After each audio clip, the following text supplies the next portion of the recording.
Hey, we're reading Psalm 141 today. I'm reading from the New Revised Standard Version of the Bible. I'll give you a minute to find it in your Bible. I call upon you, O Lord. Come quickly to me. Give ear to my voice when I call to you. Let my prayer be counted as incense before you, and the lifting up of my hands as an evening sacrifice. Set a guard over my mouth, O Lord. Keep watch over the door of my lips. Do not turn my heart to any evil, to busy myself with wicked deeds in company with those who work iniquity. Do not let me eat of their delicacies.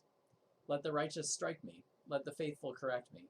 Never let the oil of the wicked anoint my head, for my prayer is continually against their wicked deeds.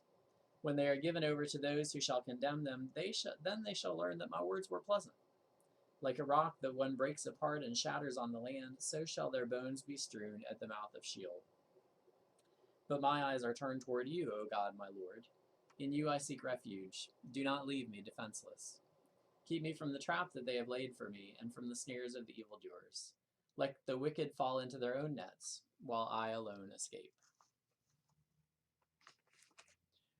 Some good advice that I've heard a number of times before is that when somebody is saying unkind things to you or doing unkind things to you, don't return one bad deed with another, but smother them in kindness instead. Now, that doesn't apply when somebody's doing serious damage to you, whether it's physically or mentally or emotionally.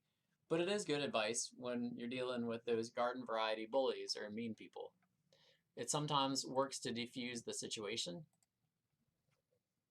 because they're not expecting it. And it also means that you continue to get to be the person that you want to be. It means that you don't get dragged into negative behaviors and attitudes yourself. As one former presidential family used to say, when they go low, we go high. This psalm is a prayer asking God to help us do just that.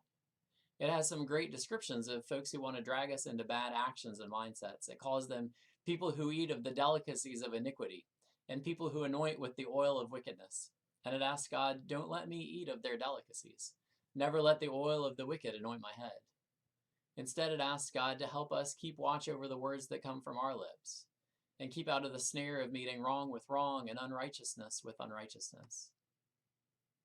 That's a good prayer. Each one of us is responsible for attending to our own relationship with God.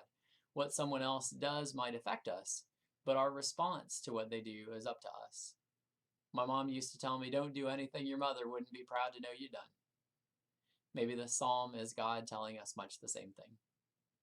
I'll see you tomorrow as we read Psalm 142 together.